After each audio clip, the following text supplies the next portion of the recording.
Hello, and pardon me, I was still grooving to our theme song. I want to thank our producer, Michael Mangus, for putting together this program, and I want to introduce myself. My name is Reverend Jim Webb. I serve as the senior minister of the Tacoma Metaphysical Chapel in Silver Spring, Maryland. I'm also the author of The Soul of Prosperity, and welcome to the Miracle of Prosperity. I hope you were grooving to the music as well.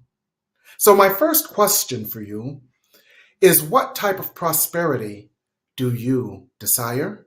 And what type of prosperity are you willing to accept? Are you willing to accept relationship prosperity, where your relationships are supportive, nurturing, and a source of joy? Are you willing to accept professional prosperity, where you have a wonderful job with wonderful pay, where you perform a wonderful service in a wonderful way? Are you willing to accept family prosperity, where family relationships are supportive and a source of joy and nurturing? Are you willing to accept financial and logistical prosperity, where money is no longer a source of worry or concern, and you have more than enough to spare and to share, and your life works easily and effortlessly, and you are supported in all aspects of your life pursuits? Are you willing to accept inner prosperity, which is the source of all outer prosperity? And let me repeat that.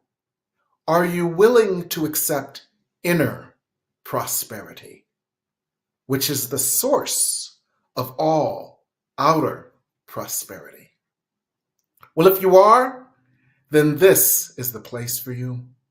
For tonight, we're going to work with that with special grief coach Bonnie Gonzalez, a registered nurse and a licensed practitioner.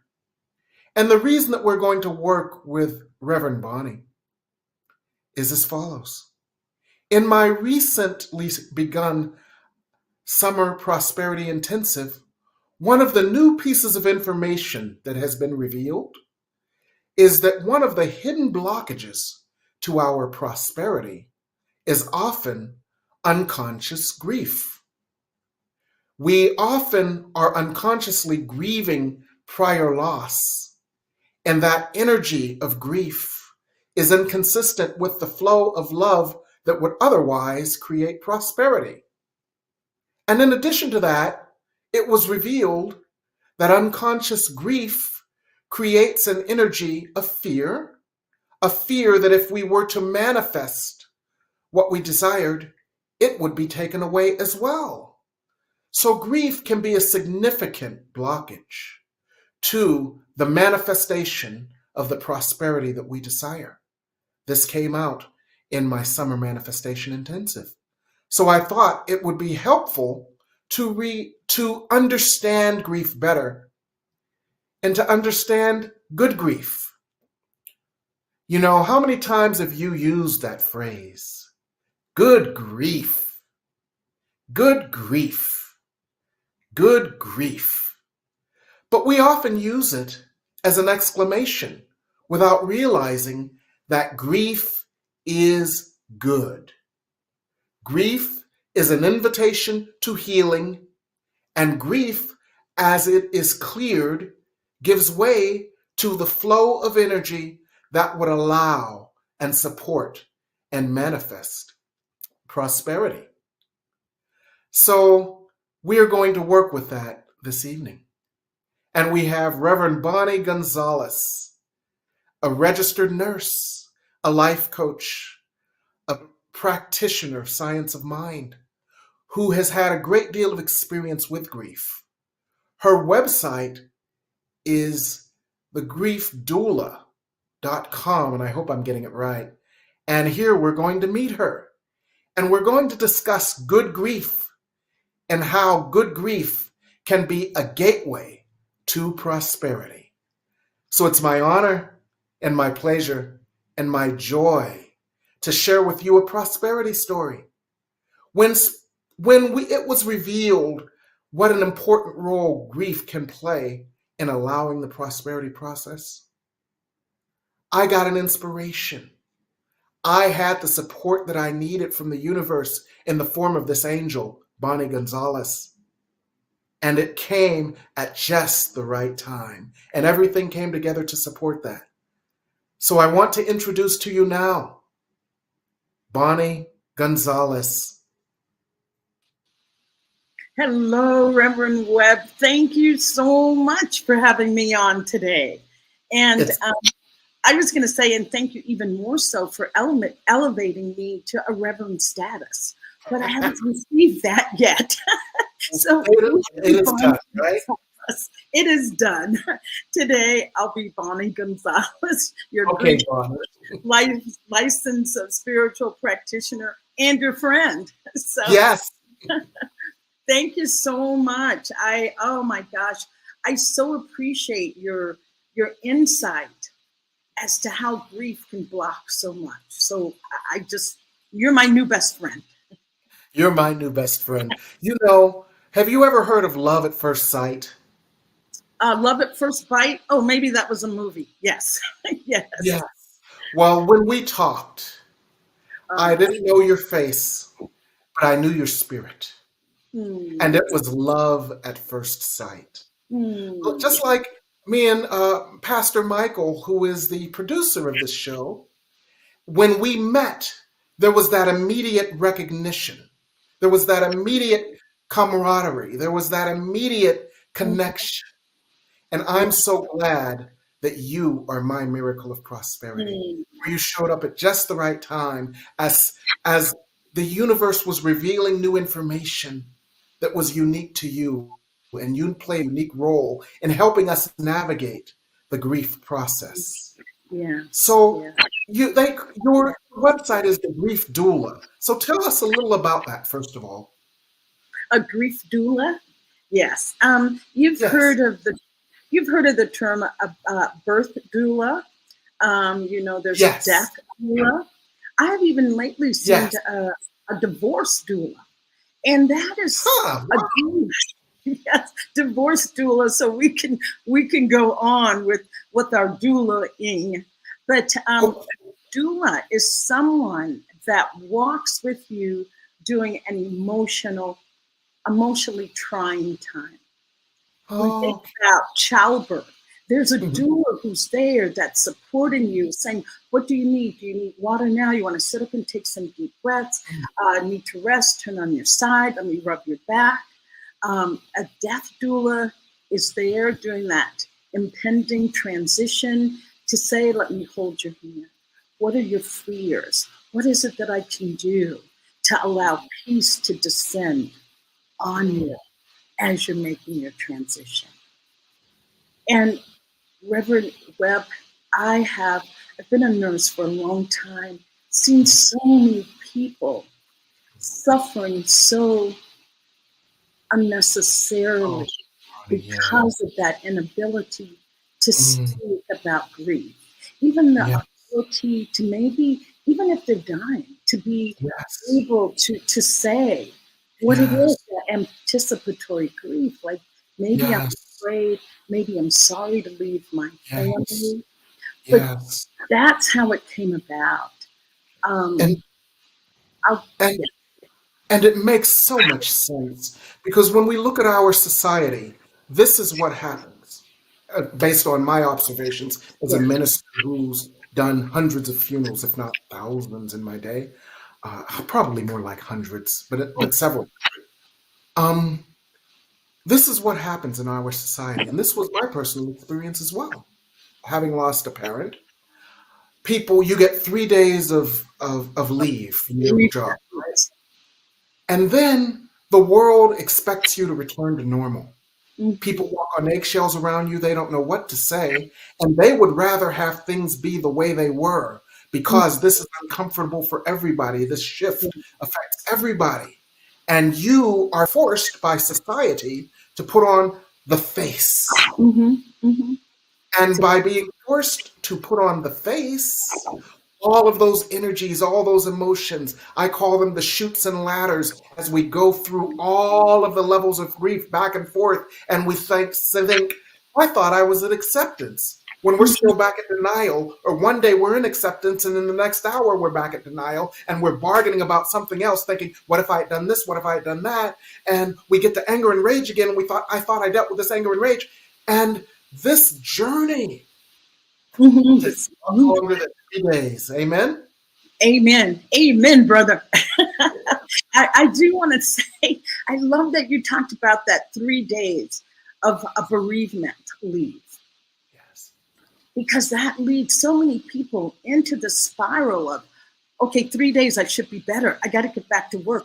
Oh my goodness, what is wrong with me, Bonnie? I just can't move on. It's like, no, that was an unrealistic expectation.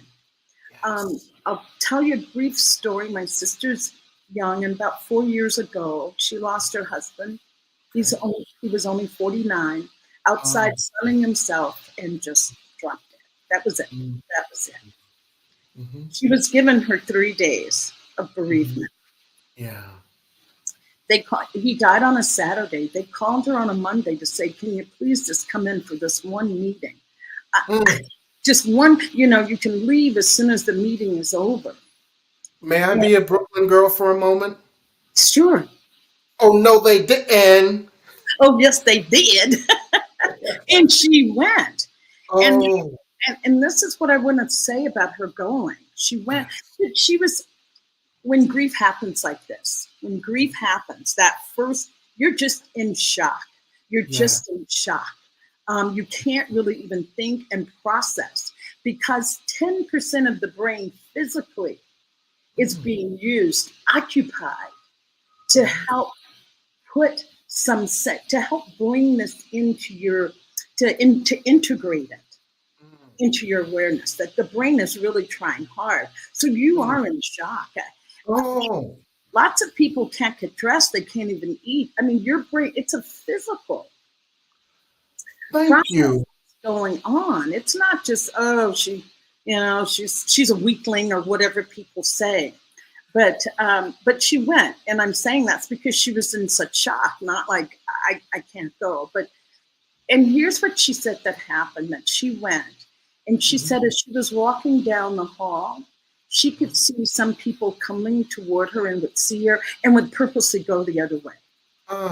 Anything to avoid. We are in such an avoidance culture around that. Yes. But she did say that one person, this lady, saw her and did not say anything, but just held her arms out, like come, like head, just held her arms out to embrace her. Yes. And if we can start that kind of movement, I would die in peace today. Yes. Now that we're starting to embrace our brothers and sisters that are hurting, even in being compassionate with ourselves. Yes, that is beautiful. And you just said something that I want to highlight. And this is why you're doula for grief. You just told me and our viewers something that we needed to understand. And you gave us a better understanding of it. You said that when something unexpected or even expected, like when a parent dies of cancer, intellectually you know it, but it doesn't hit the heart until it happens, right? And our brain cannot process such a huge block of information, and our brain shuts down, and that is why we go into shock. And I never understood that. I never understood what would cause people to shut down that way. And you helped us understand that. So obviously you understand all of these processes very deeply. Oh, yes. And we could get into, I love so much when you talked about grief blocking prosperity. Yes. That one really, really touched me. Yes. Because say we're in grief, and being that avoidance society that we are, and I really don't want to put anybody down. I don't want you to feel bad about any We of don't, this. I we just, don't know any better. We don't know any better. Society doesn't know any better, right. right? And I just want to bring some awareness to that. Yes. That, yes, grief hurts. Grief is painful. Yes. And so what we do is we go into avoidance. We want Yes. to avoid the pain of feeling that, avoid Yes. feeling whatever it is that you're feeling, because we all grieve differently. Yes. But when you get into an avoidance, there's another physical response that's going on when you're Hmm. in avoidance. Yes. Body is releasing more cortisol. It gets really high levels of Hmm. cortisol, which Uh-huh. leads to inflammation, leads to heart disease. It Mm. leads to physical illness. So not Mm. grieving, being in avoidance, you're making yourself physically ill. Hmm. And in our New Thought, and with New Thought movement, we Uh-huh. talk about we create our future with the thoughts Yes. that we hold now. Yes. And if you're so shut down, what thoughts do you have? If your Hmm. body's releasing, negative chemicals, what? Yes, you are blocked from your process. Yes. You are blocked from the endorphins of feeling good, and nothing makes me, higher than listening to you get on your roll and talking about talking about how we can prosper and prosperity, and it's looking for me. Am I allowing it to come in? That's Yes. what happens when we Yes. avoid, when we shut down. Yes. Thank you so much. And what you were describing is the physical. And as we all know, there is energy that supports or creates the physical. Yes, yes. And when our energy is shut down, the way that I like to think of it somehow is that there is flow that waters our lives in the same way that the flow of water waters a garden. And if that flow is blocked, our garden is not watered and it wilts, and the flowers will not grow, the seeds that have been planted will not germinate, and what has grown cannot thrive. And so when we are in grief and when we have not processed grief, we are in blockage. And that Yeah. blockage cannot allow the flow of good that enables us to effortlessly allow our prosperity. So you have helped us to put that into clear and deep relief, Mm, yes, Minister Vaughn.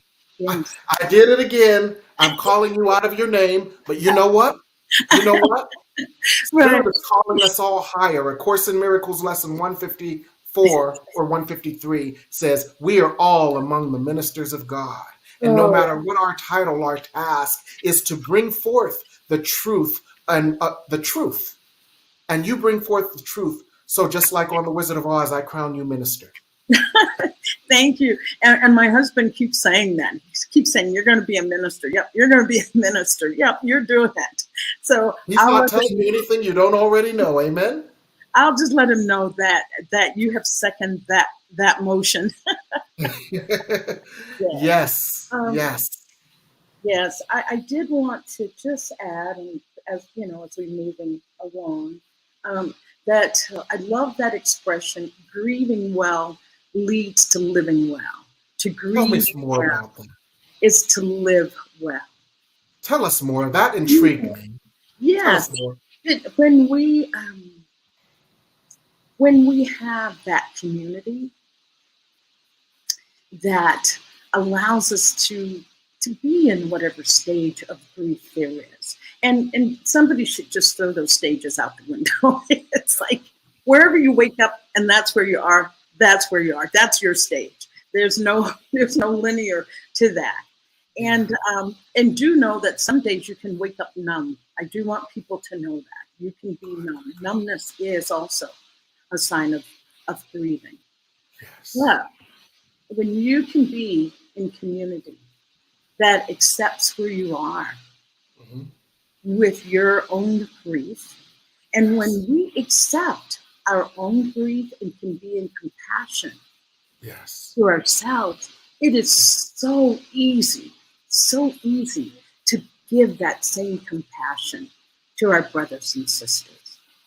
Yes. Then we come together, and there's no longer this holding back.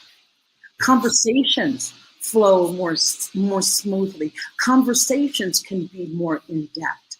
Plans are made from these places, how we can move forward our churches, our communities, how we can just move forward in our own neighborhood. That's what I'm saying. If you grieve, if you have that group that allows you to grieve and move that out, then you can bring in what it is, what is so desired. Yes, and that is so useful. One of the ministers in my church, Reverend Cynthia, I'm not sure if I should call her name to the world, but one of the ministers in our church on Friday nights began a feelings group at the beginning of the pandemic. And the purpose of the feelings group was just that, to give people a safe space to understand exactly where they were and to receive compassion for exactly where they were, as opposed to you should be here, you should be there, you should be feeling this, you should be feeling that. Oh, buckle up and shoulder it up, and this is the spiritual purpose of this. No, no, no, no, no, no, no. Be where you are. Receive the love that is called for. And it sounds like that sort of unconditional support for wherever someone is in their process of grief is what you are calling for. Is that accurate? That is more, that I couldn't have said it better. I did want to add this, and I have a friend that we're working on some grief things that we would like to do. Yes. And I remember, and I'm a mature girl, and I'm proud of it. But Yeah. I do remember the days that when someone died, when I was a little girl, that they would have a wreath on their front door so that you would know that someone has died. Oh, wow. Men would wear a black armband on Sunday. Yes. They would wear a black armband. Uh-huh. The women would wear maybe a little flower on their on their dress, some a symbol to that they've just lost someone.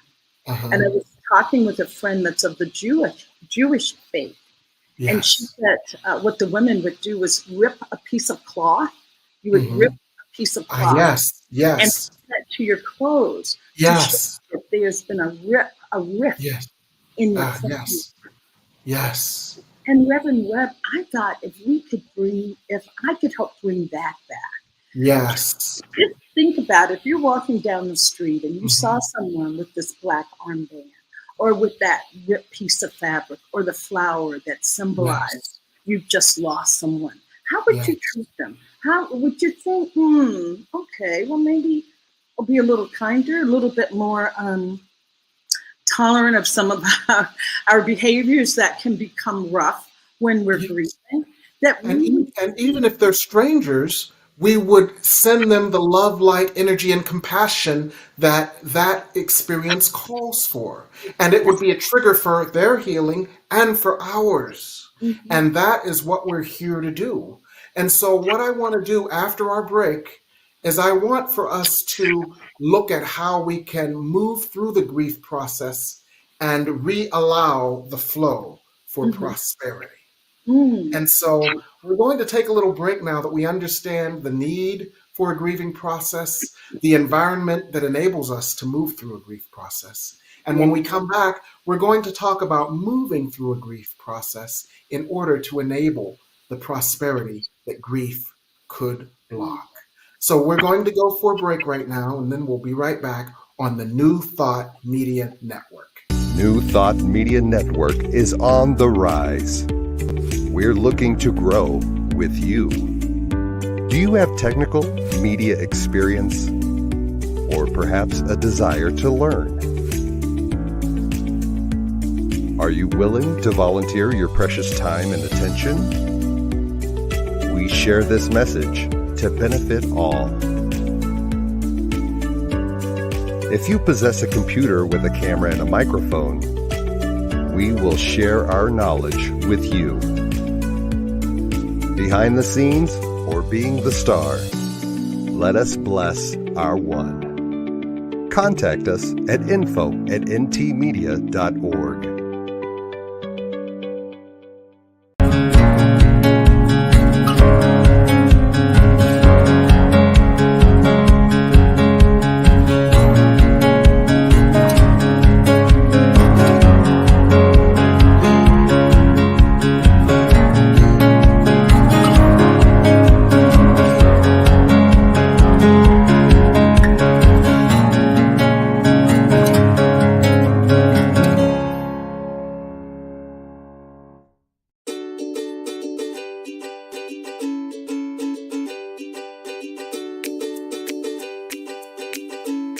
Thank you, Center for Spiritual Living Denver, for your continued support. Thank you, Center for Spiritual Living Midtown Atlanta, for your monthly contribution. Thank you, Center for Spiritual Living North Jersey, for your monthly contribution. And please help us welcome Om Center for Spiritual Living in La Mesa, California. Thank you for your monthly donation. Thank you, Center for Spiritual Living Seattle, for your most generous donation. And a special thanks to Hefferlin Foundation for your generous technology grant.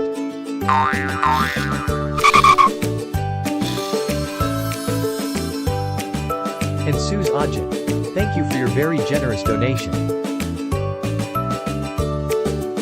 And a super special thank you to Dr. Tracy Brown, RScP. Thanks for being a super donor. And a big shout out to all our committed donors.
And we're back.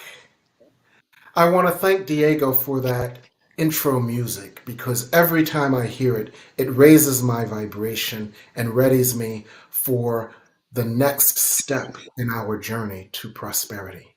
Now, in my book, The Soul of Prosperity, one of the chapters has to do with healing the emotional body, because what we don't understand well about prosperity is how the emotional body and our emotions can either create or reject the prosperity that we desire.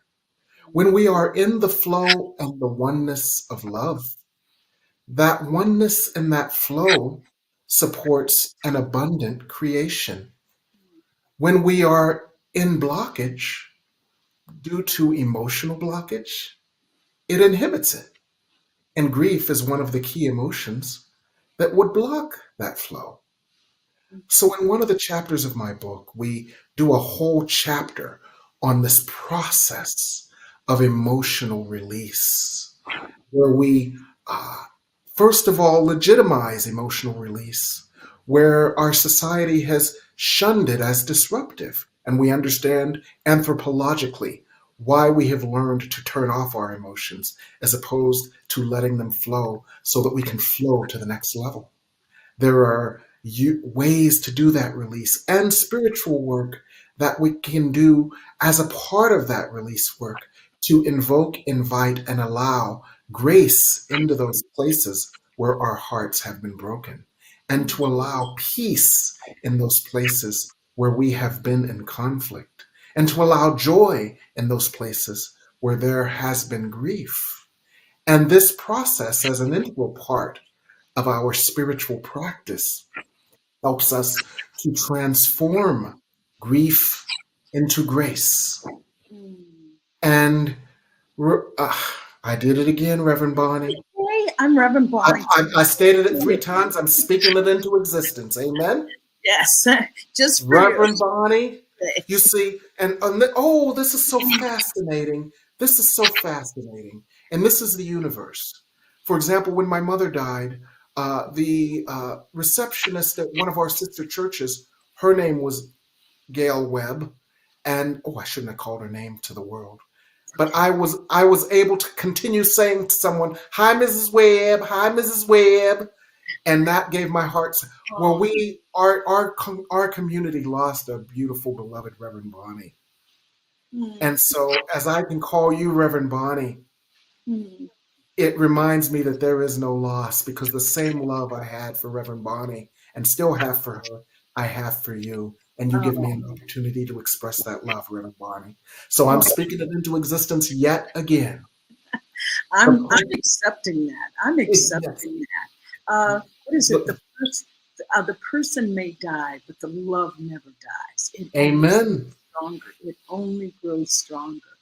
Amen. So as a grief doula, you help people through this process of release work. Yes. Tell us a little more about that and why it's so important. Well, my premise for all of this is that grief needs to be validated. Yes. Grief needs to be heard. Yes. And so therefore, that's what I'm doing. Validating that whatever it is that you're feeling, it is okay in this moment. Yes. It is okay. And I think you may have said something to this earlier, but not being stuck there. Because how do you prevent that? Yes, I'm here. How do I move? People want to feel better right away. They want to feel better right away. Yes. And so I am here with that part of it. I give practices, things to do, to bring you back to those parts of yourself that when we're in grief, a part of us in grief, but we can still have parts that are in joy, parts of ourselves that have happiness. We can hold both. And that's what I do with my grief coaching, showing you where, yes, you need to allow this to come up. You need to process that. And then seeing that, yes, I can still hold the joy over here as well. There's that newborn baby that I can't wait to go see tonight. That is how I help someone. I start with I give what I call practices, different things to do that bring you into awareness of what you're feeling. I may have you stop 3 times a day, write down what you're feeling right in this moment. Yes. And then you can start to see, am I always in grief? And if I am, let's work on that. Or it's like, yeah, I do have periods where there's joy that just comes up, dashing through. Yes. So working, as I said, helping to validate that and hearing that, but witnessing it for you. We all need a witness. Yes. And I'll talk a little bit later, maybe about the 4 types of witnesses, but you let me know. Okay, I certainly will. I want to unpack a little of what you said already, because it triggered some wonderfully valuable ideas for our audience. One of them is, whatever you are feeling in any moment as it relates to your prosperity, it is valid. You may be feeling like you're on top of the world. You may be feeling like you're in the valley. It's a journey. And whatever you're feeling is valid. So if you're going through something emotional, understand that its purpose, one of its purposes is that it moves through you. As one of my mentors always said, it came to pass. It didn't come to stay. So exactly. And there's one also that if you're going through hell, just keep going, keep driving. Don't stop and buy a condo. Don't stop and set up house. Yes. You just keep driving. And that's what grief, just keep driving because Yes. you will come out the other side. And when you Yes. come out the other side, Reverend Webb, that's where you'll see that prosperity. That's where you'll see, wow, I am so confident now. I made it through the worst thing ever. And here I am standing tall and proud and having those things that I want in life to continue my own. As you said, Yes. use the word prosperity, continuing my prosperity. Yes. Yes. And you said something else that I really want to unpack for our audience, and it's that you can be in both. We believe, we often think, well, I'm either wonderfully prosperous or I'm desperately unhappy. Mm. And there's an exercise in A Course in Miracles that helps navigate us through that as well. And that exercise is one where we realize I, as my highest self, am always joyful, connected, peaceful, at one with something greater than myself, in alignment with love, and therefore in love, no matter what my human body, which I am not, is going through. And so we learn to say, I may be mad in this moment. I may be broke in this moment. I may have more month than money in this moment. I may be heartbroken in this moment, but I am very holy.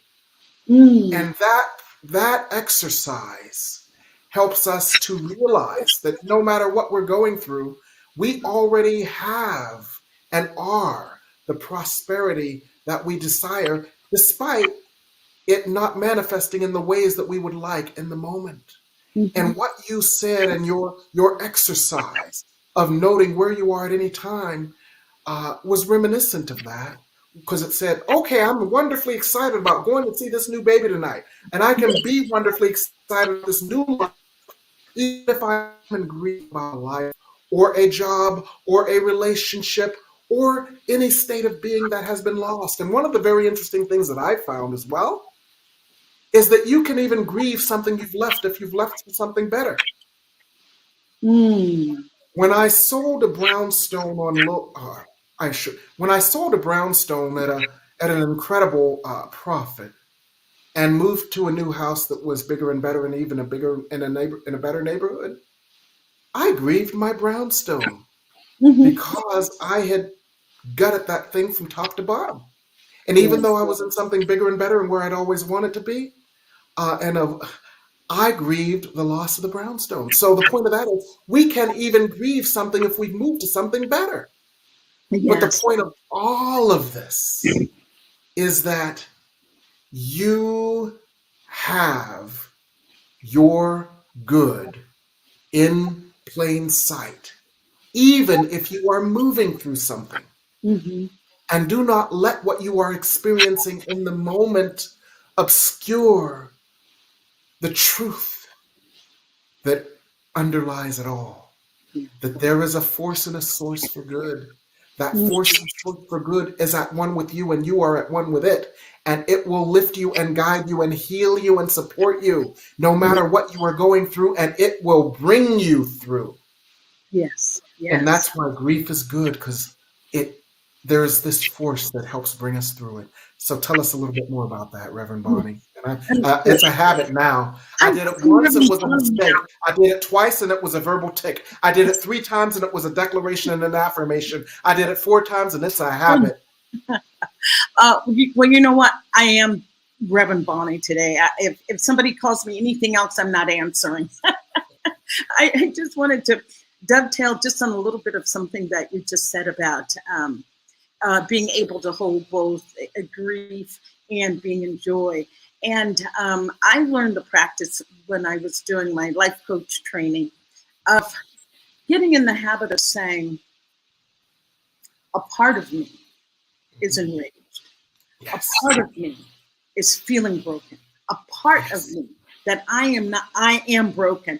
I am sad. It's a part of me. Yes. Because what is it? That whatever comes after I am is what you are. Yes. So learning to even change that verbiage to go back to a part of me. And I just invite you to try it a couple times and see. Anytime you're feeling anything, to just say, oh, a part of me has a head, which is my head. Or a part of me is feeling super depressed today. A part of me has anxiety. And just saying it that way leaves you to see yourself as a whole being that has different parts, and not that you are just this whole emotional state that you identified. Yes. Thank you. That's so helpful, because what that helps me to understand and helps me to communicate to our audience as it relates to prosperity is this. Yes. You may be going through something in a moment, but it's only a part of you. You are very holy no matter what your body is going through. You are very holy no matter what your ego is going through. You are very holy no matter what your experience is at the moment. You are prosperity. You are love. You are peace. You are grace. You are joy, regardless of whatever is grieving you in this moment. Yes. Yeah. What is that? And Go ahead. And that part of you is much bigger than anything you are going through. Yes. You just got me so excited. I mean, grief is truly my jam. I'll put it that way. Yes. All burners are fully lit when we start talking about grief, because I know this for a fact. Yes. Reverend Webb, that the superpower of grief, the superpower is healing. Yes. It heals you. It heals you. It's like, say you went to the doctor and you had a pneumonia, and he said, "Oh, Bonnie, go home, take the antibiotics, take it for 14 days. You'll feel better. It's 14 days. It'll be all over." I come home and I look at the bottle of pills and go, "I just can't take that. I just can't take that." Yes. It's the same with grief. If we don't allow ourselves to move through those emotions, we're not going to get better. It's just like not taking the antibiotic. You're not going to get better. Yes. So befriending it, seeing it as a medicinal process. Yes. This is how I'm going to feel better. This is how I'm going to move through this. Yes, thank you. And let me put that in the context of prosperity. Yes. Grief is the jet fuel for your prosperity. Any emotion that you are feeling and anything that aggrieves you is jet fuel, because it propels you forward. As you move through it, it moves from you. And anything that moves from you that is unlike love allows the space for more love. The process of release creates more space within your energy field, within your mind, within your heart, within your body, within your energy field, within your patterning. It creates more space for love. And love creates more loving circumstances. And so this process of working through, moving through, acknowledging, validating, releasing grief, and recognizing that this grief is only a small portion of the holy beloved that is fully deserving of your good. This process is like jet fuel for your prosperity, and therefore it is good grief. Yes. Amen. Grief. Preach, brother, preach. You are good grief. Roots. Yes. And you're speaking it with passion, and that's what draws people in. They want to say, wow, he's saying, let me listen. This is what gives you credibility with the people that are listening. So knowing that passion is so medicinal as well. It is. Well, you know what, Reverend Bonnie? I can't speak about anything that I've not experienced. If I haven't experienced, it's like reading from a book. But if I've experienced, I can speak to it. And let me tell you what I mean by this. When my mother lay dying of cancer in a hospital, I was in the best shape I have ever been in. And let me tell you what the connection is and why that is so important. It's not important for my body because I'm not a body. It was important because I had to go to the gym every day because the child within me was devastated. Every day, that child within me, as I saw my mother die, that child within me was hurting. And that Yeah. child within me needed to express that hurt so that I could feel the grace on the other side of the hurt. That child within me needed to express the grief so that I could feel the love that was awaiting me when the grief subsided, was dealt with, and when the grief that to me was all too real, I Yes. realized was just a phase, and ultimately there was love, even though the love appeared to be lost in the moment. And so that process of every day moving that grief, that process of every day opening to healing, that process of every day allowing my child to have a tantrum, allowing my child to release that energy. And it wasn't only working out and doing push-ups and sit-ups and pull-ups and running on the treadmill. Of course, there was the crying and the being mad and the being angry as well. But let me tell you what happened on the other side of that. On the other side of that, as they say, a heart breaks open.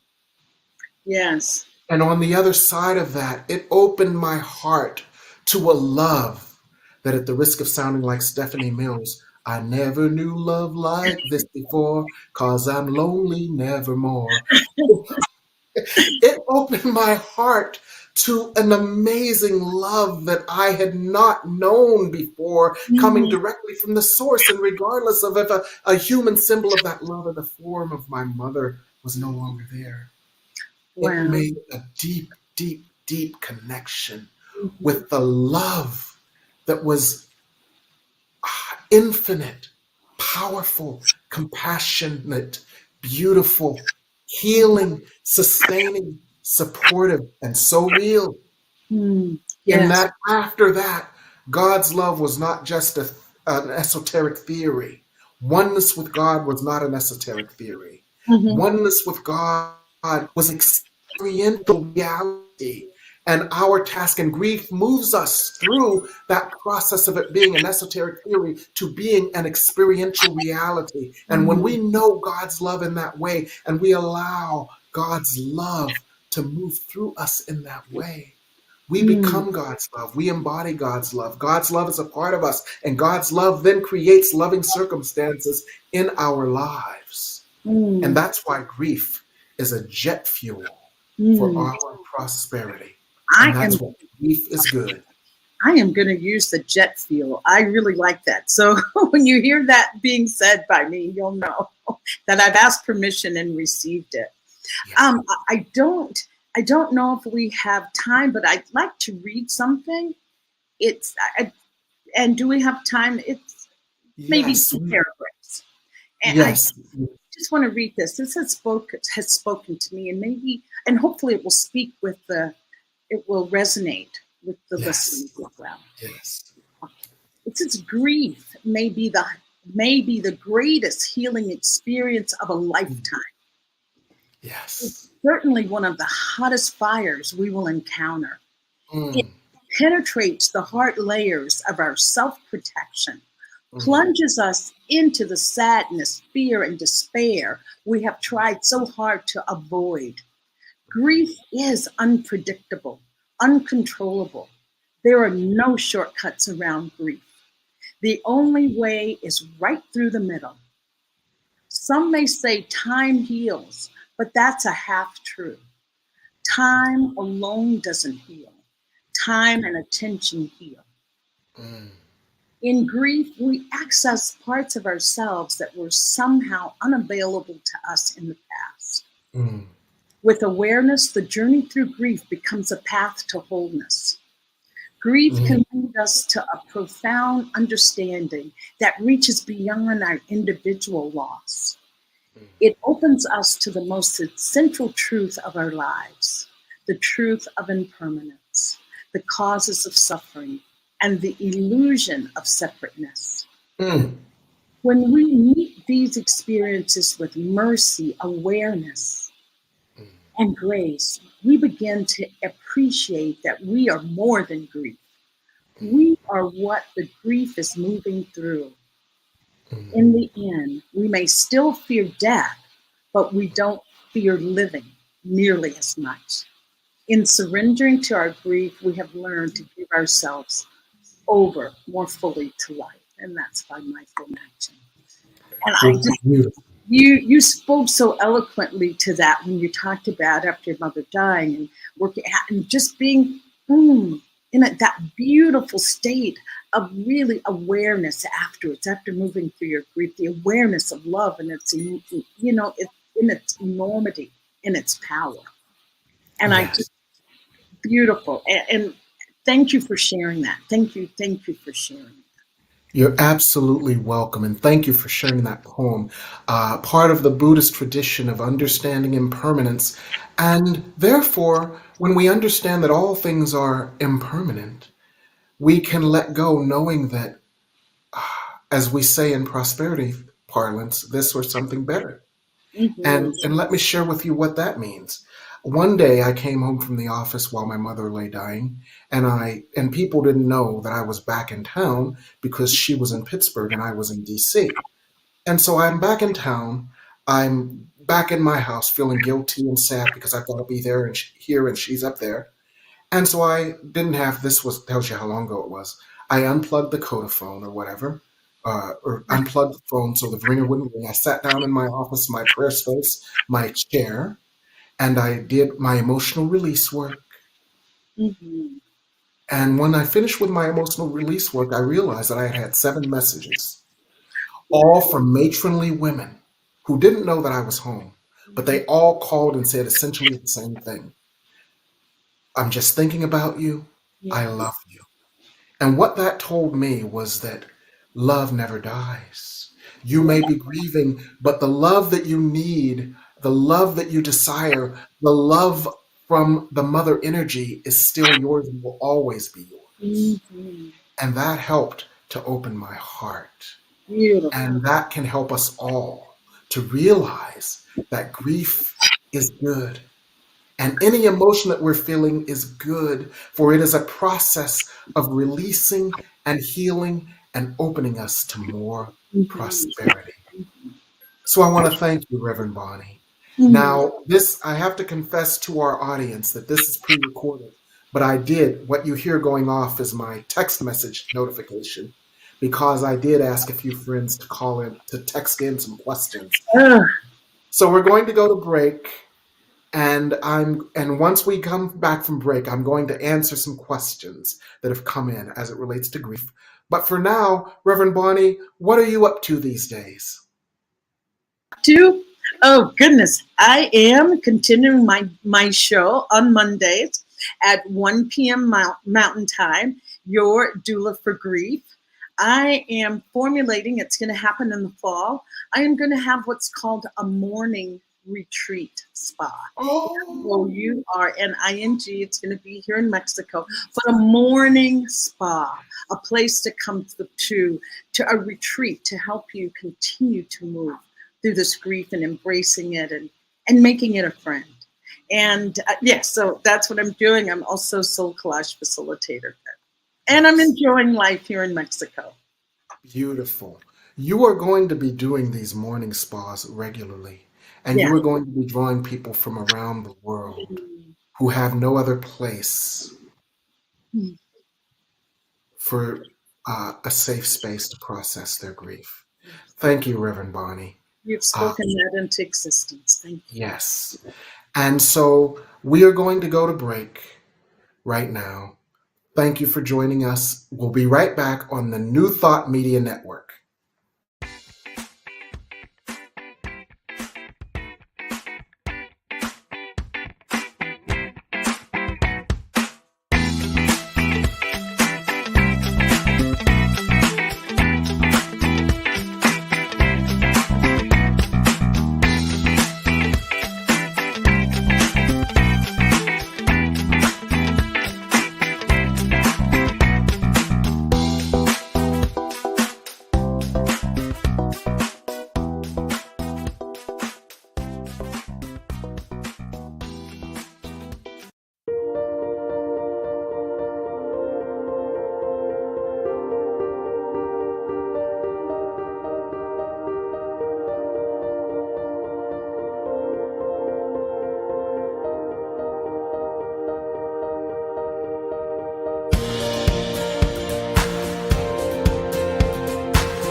and welcome once again, and thank you for joining us. Please join us every Sunday evening at 8 p.m.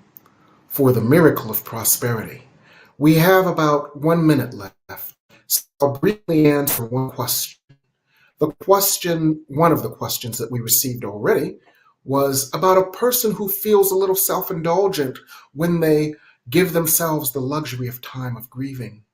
And what they're running up against is the martyr syndrome, where we have believed that we have to martyr ourselves in order for others to feel more comfortable. Give yourself enough time and love yourself enough to allow your process. For as you allow your process, you are of greater service to yourself and to your world, in the same way that when you're on an airplane, they tell you to put on your oxygen mask before you give oxygen to another. Love yourself enough to allow your grieving process to move through you, that you may open to more prosperity in any way and every way for you and for others. We have a summer prosperity intensive going on right now, and I waitlist people to participate, and I keep 2 slots open every Monday and Thursday for those of you who want to participate, because some people cannot make it physically to the class. The class is online and they cannot dial in on Zoom on those evenings. So if you have an interest in being waitlisted for the Summer Prosperity Intensive, you know how to reach me at www.revjimwebb.com. Check out my website, reach out to me. I may be able to get you in. Thank you for coming to us and sharing your time with us this evening. We'll see you next Sunday night at 8 p.m. also on the New Thought Media Network.